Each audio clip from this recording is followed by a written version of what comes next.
कमी प्रॉडक्ट्स वापरून छानसा असा डेली मेकअप कसा करायचा समरमध्ये, मी क्विकली माझ्या ज्या आयलॅश आहेत त्या कर्ल करून घेते.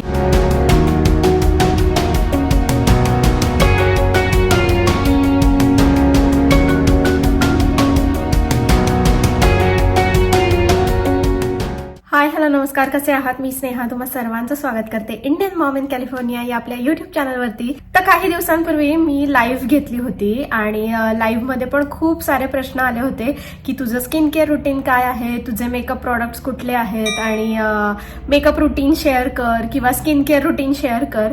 तर म्हणून म्हणलं की तुमच्या सगळ्यांसाठी एक छानसा असा समर मेकअप रुटीनचा व्हिडिओ बनवावा, कारण की जसा ऋतू चालू असतो त्याप्रमाणे तुम्हाला स्किनची काळजी घ्यावी लागते, त्याप्रमाणे तुमचे जे स्किन केअर प्रोडक्ट्स असतात ते चेंज होतात, तुमचे मेकअप प्रोडक्ट्स असतात ते चेंज होतात. त्याचबरोबर ते मेकअप प्रोडक्ट्स वापरण्याची जी पद्धत आहे ती सुद्धा बदलते, क्वांटिटी चेंज होते. सो अशा भरपूर गोष्टी असतात आणि मला असं वाटतं की ह्या तुम्ही हळूहळू शिकत जाता. तर मी पण ह्या सगळ्या गोष्टी स्लोली शिकत गेली आहे. पण माझं जे आता सध्याचं समर मेकअप रुटीन आहे ते आज मी तुमच्या सगळ्यांबरोबर शेअर करणार आहे. आणि हे जे मेकअप प्रोडक्ट्स आहेत ते माझे पर्सनल फेवरेट असे मेकअप प्रोडक्ट्स आहेत. त्याच्या सगळ्याच्या लिंक वगैरे या सगळ्या शेअर करण्याचा मी ट्राय करेनच. समरमध्ये सगळ्यात पहिला आणि मोठा प्रॉब्लेम हा येतो की स्वेटिंगचा. जेव्हा पण आपण बाहेर जातो खूप जास्त स्वेटिंग होते आणि त्यामुळे काय होतं की मेकअप जागेवर राहतच नाही, सगळा मेकअप विरघळतो. तर हा एक खूप मोठा प्रॉब्लेम असतो. त्यानंतर नंबर 2 म्हणजे की टॅनिंग खूप जास्त होते, त्यामुळे त्वचा काळवंडते. तर त्यासाठी सुद्धा मेकअप प्रोडक्ट परफेक्ट यूज करणं खूप गरजेचं आहे, कारण की त्यावेळेसच्या स्किन टोन प्रमाणेच तुम्हाला मेकअप प्रोडक्ट सिलेक्ट करावे लागतील. आणि तिसरा जो प्रॉब्लेम आहे तो म्हणजे की खूप जास्त स्वेटिंग झाल्याने, वेगवेगळे मेकअप प्रोडक्ट्स वापरल्याने तुमची जी स्किन आहे ती खूप जास्त ब्रेकआउट होते. म्हणजे पिंपल येणे, फोड येणे, त्वचा म्हणजे ब्लॅक स्पॉट्स येणे, या सगळ्या गोष्टी होतच राहतात आणि इट इज व्हेरी नॉर्मल, सगळ्यांच्या स्किनला या गोष्टी होतातच. पण त्याच्यावरती ओव्हरकम कसं करायचं आणि कुठले मेकअप प्रोडक्ट्स कसे वापरायचे हे मी क्विकली आज तुमच्याबरोबर सगळ्यांबरोबर शेअर करणार आहे. आणि आजच्या मेकअप ट्युटोरियल मध्ये खूप जास्त कमी प्रॉडक्ट्स वापरून छानसा असा डेली मेकअप कसा करायचा समर मध्ये हे तुमच्याबरोबर मी शेअर करणार आहे. पण जसं मी म्हटलं की टॅनिंग हे खूप जास्त होतं समरमध्ये, तर तुम्हाला त्याच्यासाठी सनस्क्रीन लोशन हे वापरलंच पाहिजे. तुम्हाला जे कुठलं सनस्क्रीन लोशन सूट होत असेल ते तुम्ही यूज करू शकता. सो सनस्क्रीन लोशन मध्ये पण खूप वेगवेगळे प्रकार असतात. काही सनस्क्रीन लोशन असतात ते स्किनवरती खूप जास्त व्हाईट कास्ट सोडतात, म्हणजे काय की स्किन खूप जास्त पांढरी दिसायला लागते अचानक. किंवा काही सनस्क्रीन असतात ते खूप जास्त चिकट म्हणजे स्टिकी होतात आणि त्यामुळे स्किनला म्हणजे फ्रेशनेस वाटत नाही बिलकुल, त्वचा एकदम चिकट होते आणि उन्हाळ्यात ऑलरेडीच आपली त्वचा खूप जास्त चिकट असते. तर त्यामुळं तुम्हाला जे पर्सनली सूट होईल ते तुम्ही सनस्क्रीन लोशन वापरू शकता. मी जे इथे सनस्क्रीन लोशन वापरते आहे ते सुपर गुपचं ग्लो स्क्रीन असं सनस्क्रीनचं नाव आहे आणि इथे सफोरा नावाचा स्टोअर आहे तर तिथून मी घेतलेलं आहे. हे खूप कमी सनस्क्रीन लावावं लागतं. हे एकदम थोडंसं जरी घेतलं, एक थेंब सनस्क्रीन सुद्धा घेतलं तरी खूप व्यवस्थित त्वचेवरती स्प्रेड होतं आणि त्वचा बिलकुल पांढरी होत नाही. That is the best part. तर मी माझं स्किन केअर रुटीन ऑलरेडी करून घेतलेलं आहे आणि त्यानंतर पहिलं काय अप्लाय केलं आहे तर ते म्हणजे सनस्क्रीन. जेव्हा उन्हाळा चालू असतो तर त्यावेळेस जो मेकअप असतो आपण तो खूप जास्त लाईट केला पाहिजे, बिलकुल हेवी मेकअप नाही केला पाहिजे. त्वचेला इझिली ब्रीथ करू दिलं पाहिजे. त्यासाठी ना एकदम लाईट असा मेकअप करायचा, म्हणजे स्किनवरती खूप थिन लेअर असला पाहिजे मेकअपचा. तर त्यासाठी मी काय यूज करणार आहे, मेबेलिनचं सुपर स्टे स्किन टिंट आहे हा, तर तो मी यूज करणार आहे 24 आवर स्किन टिंट. आणि माझी जी शेड आहे ती 112 आहे.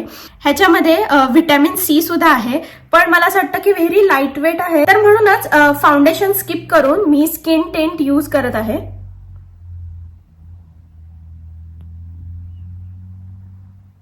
स्किन टिंट लावण्यासाठी तुम्ही ब्रश यूज करू शकता, हातांचा वापर करू शकता किंवा हा असा स्पंज सुद्धा यूज करू शकता. आज मी यूज करणार आहे ब्रश. तर हे जे स्किन टिंट असतं तर त्याचं जे कव्हरेज असतं ते खूप जास्त लाईट असतं, कधी कधी लाईट टू मीडियम असतं, कधी कधी लाईट असतं. तर हा एक खूप मोठा फरक आहे फाउंडेशन आणि स्किन टिंट मधला. नेहमी तुम्ही जे काही यूज करत आहात, skin tint, foundation, BB cream, ते कायम जे काही तुम्ही चेहऱ्यावर लावत आहात ते कायम गळ्यावरती लावा. म्हणजे कसं एकसारखं दिसतं, नाहीतर इथला भाग वेगळ्या कलरचा दिसतो आणि चेहरा वेगळ्या कलरचा दिसतो. तर ते अवॉइड करण्यासाठी नक्की तुम्ही स्किन टिंट लावा. मी एकदम कमी लावते आता, एवढं जास्त लावायची गरज नाहीये. पण मी असं पण म्हणणार नाही की नाही लावलं तरी चालेल, कारण की स्किनचा कलर वेगळा दिसण्याचे चान्सेस असतात. तर आता स्किन टिंट लावून घेतला आहे, बट जर का तुम्ही एकदम निरखून पाहिलं तर तुम्हाला कुठे कुठे काळे डाग दिसतील, किंवा इथे माझा हा जो आहे तो खूप जास्त सेन्सिटिव्ह एरिया आहे, म्हणजे नाकाच्या आजूबाजूला आणि नाकावरती. तर तिथे रेड कलरचे स्पॉट्स आहेत, किंवा इथे थोडेसे स्पॉट्स वगैरे आहेत. तर ते कव्हर करण्यासाठी तुम्ही कुठलंही तुमचं जे आवडीचं कन्सिलर आहे ते यूज करू शकता. मोस्टली मी कन्सिलर यूज करते अंडर आईज साठी. तर थोडंसं तुम्हाला दिसतच असणार आहे की मला इथे डार्क अंडर आईज आहेत, तर त्याच्यामुळे मला इथे कन्सिलर कायम लावावा लागतो. आणि मला पर्सनली जेव्हा केव्हा मी कन्सिलर लावते मला खूप जास्त फ्रेश फील होतं. तर म्हणून थोडंसं इथे कन्सिलर आणि थोडंसं नाकाच्या एरियामध्ये. हवा असेल तर तुम्ही पूर्ण टी सेक्शन मध्ये कन्सिलर लावू शकता, म्हणजे थोडंसं कपाळाला, थोडंसं इथे असं.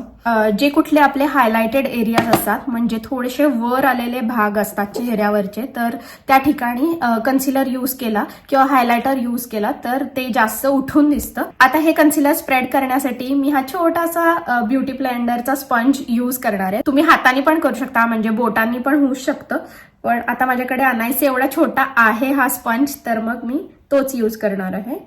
आपण जेव्हा मेकअप करत असतो तर त्यावेळेस आपल्याला खूपदाच वाटतं की अरे जास्त गॉडी मेकअप नको, एकदम लाईट मेकअप पाहिजे, नॅचरल लुकिंग मेकअप पाहिजे, किंवा नो मेकअप मेकअप लुक पाहिजे. आजकाल ते सुद्धा आलेलं आहे, नो मेकअप मेकअप लुक.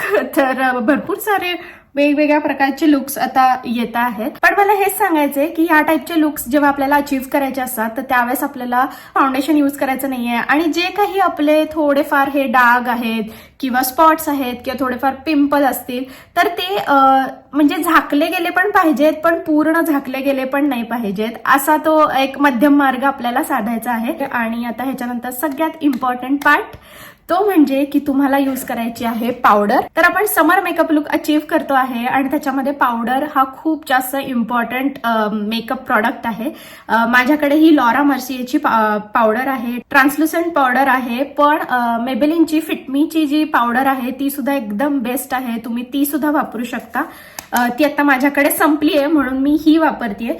ही सुद्धा मी सफोरा मधलंच घेतलेली आहे. आणि नायका, अमेझॉन या सगळ्या वेबसाईटवरती हे सगळे मेकअप प्रॉडक्ट अवेलेबल आहेतच. तर मी परत एकदा तोच छोटासा स्पंज यूज करते आणि जिथे जिथे मी कन्सिलर लावून घेतला आहे तिथे तिथे मी पावडर लावून घेतेय.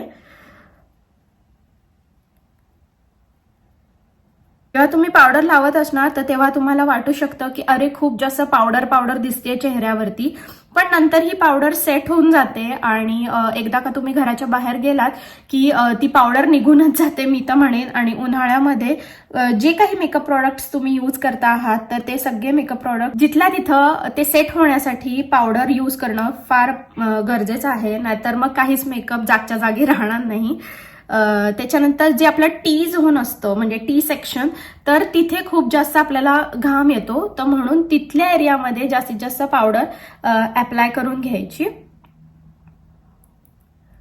इथे आयलिड वरती सुद्धा आपल्याला पावडर अप्लाय करून घ्यायची आहे, कारण की आपण सारख्या पापण्या उघड बंद करतो, तर त्यामुळे इथे जी क्रीस असते तर तिथे कधी कधी घाम आल्यामुळं जे काही आपण स्किन टिंट वगैरे लावतो तर ते तिथे साठण्याची शक्यता असते, म्हणून तिथे सुद्धा पावडर लावून आपल्याला सगळं काही सेट करून घ्यायचं आहे. ह्याच्यानंतर मी यूज करणार आहे आयब्रो जेल. तर माझ्याकडे जे आहे ते अनास्तासिया बेवर्ली हिल्सचं आयब्रो जेल आहे. तुम्ही मेबेलिनचे सुद्धा खूप छान आयब्रो जेल येतात, ते अफोर्डेबल रेंजमध्ये असतात आणि हे थोडंसं एक्सपेन्सिव्ह साईडला आहे. माझ्याकडे जे आहे ते ट्रॅव्हल साईज आहे, खूप छोटं आहे. पण हवा असेल तर तुम्ही डायरेक्ट आयब्रो पेन्सिल पण यूज करू शकता. माझ्याकडे जी आहे ती अनास्तासिया बेवर्ली हिल्सचीच आयब्रो पेन्सिल आहे. त्यांचे जे प्रॉडक्ट्स आहेत आयब्रोजचे तर ते एकदम बेस्ट प्रॉडक्ट्स आहेत. मला पर्सनली खूप जास्त आवडतात. थोडेसे एक्सपेन्सिव्ह आहेत पण ते खूप दिवस टिकतात आणि खूप छान त्यांनी इफेक्ट सुद्धा येतो.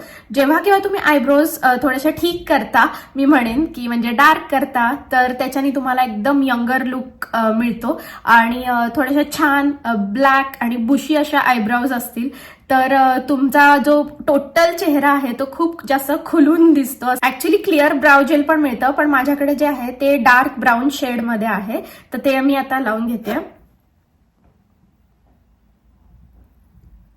तर तुम्हाला इन्स्टंटली फरक जाणवत असेल. इकडची आयब्रोज अशी डार्क छान दिसते एकदम आणि इकडची थोडीशी अजून डार्क केली तर अजून छान दिसेल, बरोबर.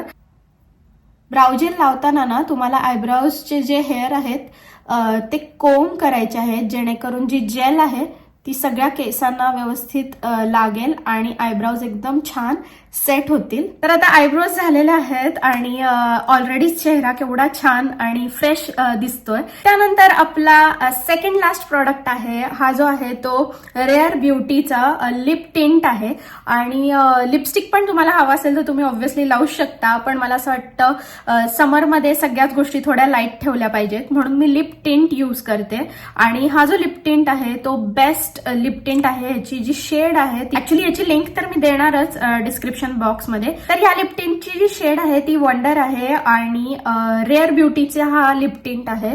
माझा मोस्ट फेवरेट आहे. ह्याच्यामध्ये अजून 5-6 शेड्स आहेत, पण त्यातल्या त्यात मला ही खूप जास्त चांगली वाटते डेली यूज मध्ये. ऍक्च्युली हे लिप ऑइल सुद्धा आहे. It is very nourishing to your lips आणि हायड्रेटिंग सुद्धा आहे. तर एकदम बेस्ट ऑफ बेस्ट आहे. मी सगळ्यांसाठी हे नक्की रेकमेंड करेन. ह्यानी कलर पण किती छान येतो ते तुम्ही आता बघालच.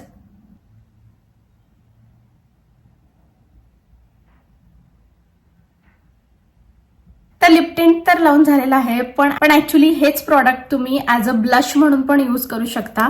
तर थोडंसं लिप टिंट तुम्ही घेऊ शकता आणि चिक्स वरती छान स्प्रेड करू शकता. तर किती छान ब्लश झालं आहे हे. फायनल अँड व्हेरी इम्पॉर्टंट आपल्याला यूज करायचं आहे मेकअप फिक्सिंग स्प्रे.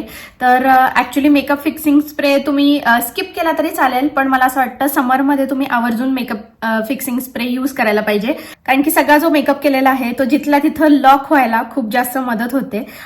तर माझ्याकडे जो मेकअप फिक्सिंग स्प्रे आहे तो आहे मॅक प्रेप प्लस प्राईम हा वाला आणि अनेको वर्ष मी हाच मेकअप फिक्सिंग स्प्रे यूज करते.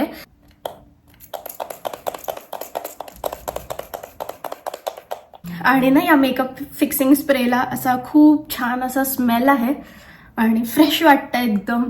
बाकी मी क्विकली माझ्या ज्या आयलॅश आहेत त्या कर्ल करून घेतेय, कारण की माझ्या ओरिजिनलीच खूप जास्त लॉंग आयलॅश आहेत.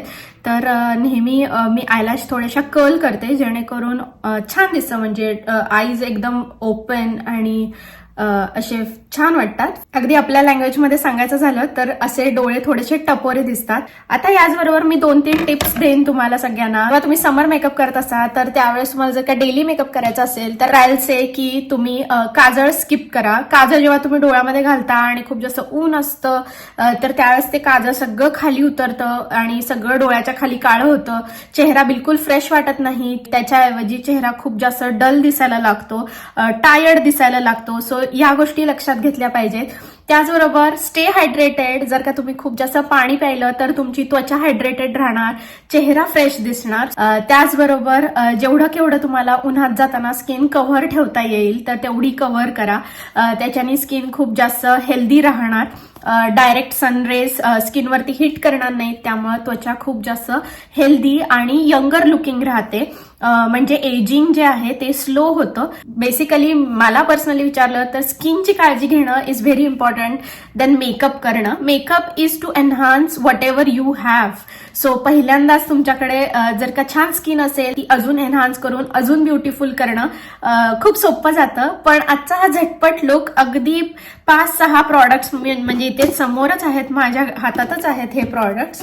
तर बस एवढे प्रॉडक्ट्स वापरून आजचा आपण मेकअप केलेला आहे आणि आजचा मेकअप असा आहे. तुम्हाला आजचा व्हिडिओ कसा वाटला हे मला नक्की कमेंट बॉक्समध्ये लिहून कळवा. आणि माझे जे पिक्चर्स आहेत या मेकअप मधले बाहेर गेल्यावरचे, तर ते पण मी इथे शेअर करायचा ट्राय करेन. म्हणजे तुम्हाला कळेल की हा मेकअप कसा दिसतोय बाहेर. फोटोज पाहिलेच असतील माझे. तर आजचा व्हिडिओ जर का तुम्हाला सगळ्यांना आवडला असेल तर जास्तीत जास्त लाईक करा. सगळ्या प्रॉडक्ट्सच्या लिंक्स ज्या आहेत त्या मी डिस्क्रिप्शन बॉक्समध्ये दिलेल्याच आहेत. व्हिडिओ आवडला असेल तर जास्तीत जास्त लाईक करा, शेअर करा आणि अजूनपर्यंत जर चॅनलला सबस्क्राईब केलं नसेल तर नक्की सबस्क्राईब करा. भेटते तुम्हाला उद्याच्या व्हिडिओमध्ये सकाळी 10:30 वाजता. तोपर्यंत तुमची काळजी घ्या. बाय.